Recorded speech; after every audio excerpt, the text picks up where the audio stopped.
An Unexpected Future by A-Series on AO3. Episode 20, Chapter 20. Turning Over a New Leaf. In the end, Five watched the sports festival from the stands, and reluctantly greeted the losers as they returned from getting eliminated. Five couldn't help but perk up once he realized the purple-haired kid had some sort of brainwashing quirk. A long descendant of Allison's? And he got downright excited every time that Hatsumi girl showed off.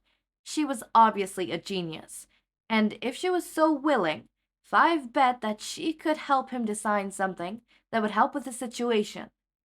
The show-stopping match was by far Midoriya and Shoto's. It had taken Five aback to see the flame at all, especially after Shoto gave Five such a firm refusal to use them before.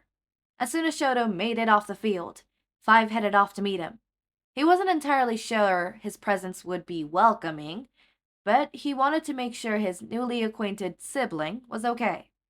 Five found him in the waiting room, staring at the table, staring into space, with half a shirt on. "Hey," Five said to announce his presence, being a little louder than necessary as he shut the door. Shoto glanced Five's way, unfazed by noise. "You saw that." "Hard to miss it, buddy. You okay?" "Yeah, I..." He looked down to his left hand. "I feel lighter, but also really confused. I don't know what to think." Five sat on the table next to him. "What happened out there?" Shoto hummed and thought. "I told Midoriya he's the most like All Might, after all. I thought if I beat him, but I don't know, he just wanted me to win anymore. Now that he knew, he wanted me to use my fire. He wanted to know that my fire is a part of me, not just half of my old man. I remembered wanting to be a hero as a child, and my mother encouraging me to do it for myself, not for anyone else. For the last minute of the fight, I didn't know about my old man at all. It was freeing. I'm still reeling from it." Five could somewhat relate. There were times, now that he was out of here, that he forgot about his father looming shadow. The nudging thought in the back of Five's mind that promised that if Five just stayed here, he could do something new and exciting, away from his father's control. It was confusing, terrifying, and a little addicting. "It's definitely a lot." Five agreed. Shoto nodded.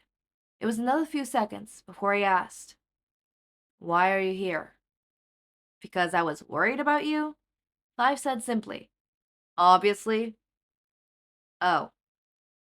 You should probably get changed before the next challenger comes in to get ready, though." Five reminded him. "Yeah." Shoto moved robotically to put on a new uniform, and Five walked him back to the stands. It was hard to tell, but Five thought he appreciated the company. Sometimes Hisashi hated being confined to the commentator's box. On a good day, it was thrilling, absorbing every detail he could and letting his mouth run with excitement to make sure listeners understood the skill behind what they were watching. But that also left him trapped in obligations, unable to do anything but narrate what was in front of him, which left Hisashi stuck in a booth where the news came that Ida Tensei had nearly been killed in Halsu. Even though he was spiraling in the back of his head, he still had a job to do, and he had to do it well for the sake of both the school and the students. Unfortunately, there was a lot to be upset about, and it got harder as the day went on. Shota had already been on the edge from the behavior of the crowd during Bakugo's match with Uraraka, chewing them out on air. But he was furious when Bakugo had been forced to attend the award ceremony and cork suppression cuffs and a muzzle. Despite his injuries, Shota descended on the staff in charge of that call like a bear protecting his cub, and Hisashi didn't have an ounce of sympathy for them. As much as Hisashi wanted to yell at them too, he couldn't trust his voice control when he was this emotional. But Izawa knew what Hisashi wanted to say, and had no problem making sure they listened to every word. It was cathartic to have someone mad on his and his students' behalf. It was a good half hour before Shota decided lecturing them further was a waste of time, and he started to make a beeline for the infirmary. Limits be damn. I'm getting the rest of my injuries healed today. Shoda growled. I can't afford to be out of mission any longer. It'll knock you out for the rest of the day, Hisashi reminded him, though he already knew it was pointless. Even if we left right now, we wouldn't make it before visiting hours ended. We're not exactly family.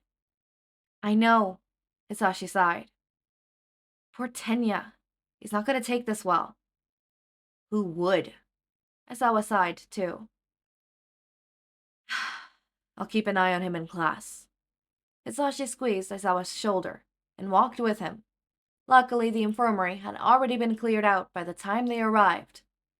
Ah, Aizawa. Recovery girl, Shiro, frowned. Are you here to be reckless idiot too? You said I was close to being done last time. Aizawa reminded her. I want you to heal me the rest of the way. Right now. Chayo hummed, watching him carefully for a moment. Are you sure? As you are right now, it'll heal. But there'll be some nasty scarring. I don't care about that. Scars come with the job. You'll also be out for 12 hours. Not a problem if I start right now. Chio looked to Hisashi for help, but he just shrugged. For once, I'm with Shoda on this one. Have you heard the news about Ingenium? We need all the hands we can get, just in case. Chio's lips pressed into a thin line. Fine, but make sure he gets rest up properly. No jumping back into hero work tomorrow. You hear me? I'll keep him in line, Hisashi promised, crossing his fingers over his heart. Why do I feel like I've heard that before? Chio sighed, but wheeled herself over to the nearest cot. Well then, get down here so I could heal you up properly. Shoda quickly shuffled over to her, laying back on the bed as he awaited her healing kiss. Hisashi found himself sitting on the next bed over, sighing in time with Shoda's breath of relief as he passed out. Chio started to unwrap Shoda's bandages, and Hisashi took up his glasses to rub the bridge of his nose. Are you going to visit Ingenium tomorrow? Chio asked. Probably, yeah, if they let us anyways. Don't do anything stupid. We're not kids anymore, he reminded with a tired but wary smile. You two still seem like you need a reminder every now and then. Chio scolded, jerking her thumb at Shoda.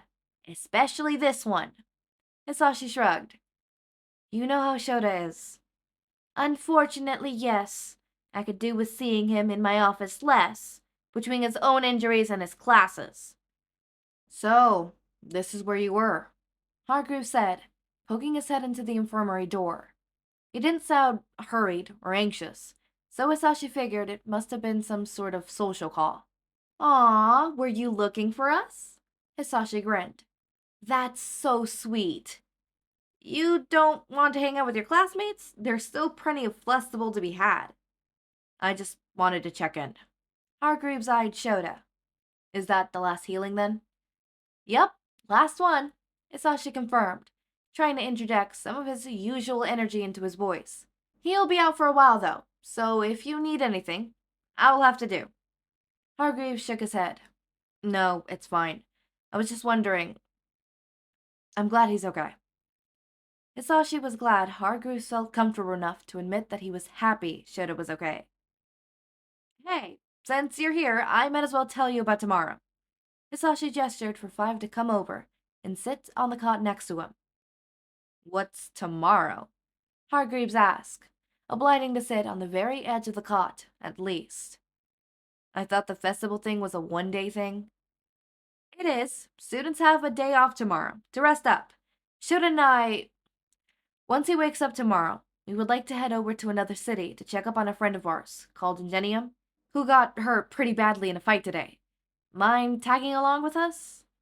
Hargreaves' brows furrowed, quietly connecting the dots in his mind.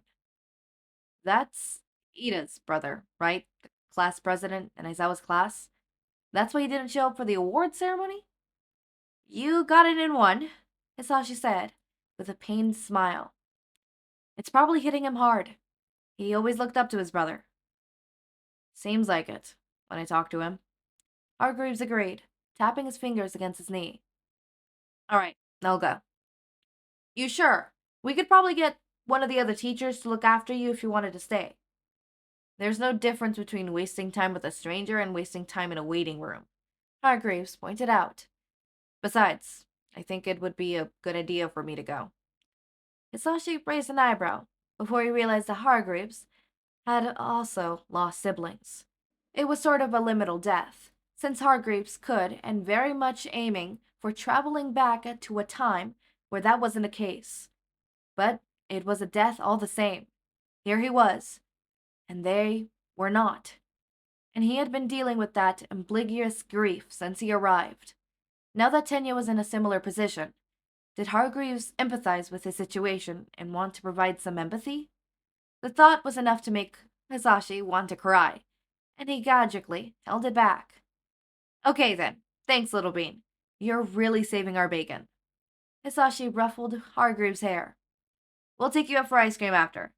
No need, Hargreaves insisted, pushing Hisashi's hand away from him. Could we go for donuts, though? Hisashi's grin widened. Of course. Cool. The tips of Hargreaves' ears were totally red. Thanks. Hisashi was so proud of Hargreaves. Even though it had only been over a week that they've known each other, he was already growing by leaps and bounds. And that went to show what could happen with a change of environment. I'm sorry, but okay, chapter 21 is called The Leaf Was a Cleverly Disguised Bug. With this one being turning over a new leaf, I can only imagine what's gonna happen next. Hargreaves, what are you gonna do? Five. What are you doing? Five. What are you doing? What are you doing? Okay? But this was an interesting chapter. I do not see a lot of people talk about how Aizawa and Shota reacted when, obviously Tensei, got into the, attacked. A lot of fan fictions, they kind of, they touch upon it a little bit, but they don't touch upon it a lot. I know in my fan fiction, Fluffy Mind, which is gonna be uploaded soon. I don't know if it's if it's scheduled to be uploaded by the time. You'll know when it's gonna get uploaded, whether it's already been uploaded or it's gonna be uploaded, because it's gonna be a premiere video. But, with that one, definitely the, the point where that becomes a thing is going to be it's going to have its own chapter. It's going to be its own thing, simply because, you know, in that fan fiction, Izuku's father, or adopted father, is, you know, Tensei Ida. So like, imagine if his you could see why that would be a touched upon topic and not just brushed out like other fan fictions brush it sometimes. Not saying that that's a bad thing that they brush it. Sometimes, you know, the characters that are their center focus would brush it off because it isn't something that's very big, right? It would be different if like the center focus was Ida, or in this example, Five, who is also adopted, not really adopted, kind of adopted, to be continued with queer platonic Eraser Mike. And obviously, you know, sometimes even when, you know, Eraser Mike is one of the big focuses, sometimes it's looked over simply to make room for other moments in plot and stuff like that. So I'm very interested in where this is gonna go, and I also really love the title of the next one. The leaf was a cleverly disguised bug. I love that. I love that. Anyways, as always, my raindrops, make sure to eat, sleep, drink water, take your meds, not your mugs. What? As always, make sure to eat, sleep, drink water, take your meds, have a wonderful day or night. Link to my Discord server and socials are down in the description. Subscribe to see more of my content, and thank you so much for watching.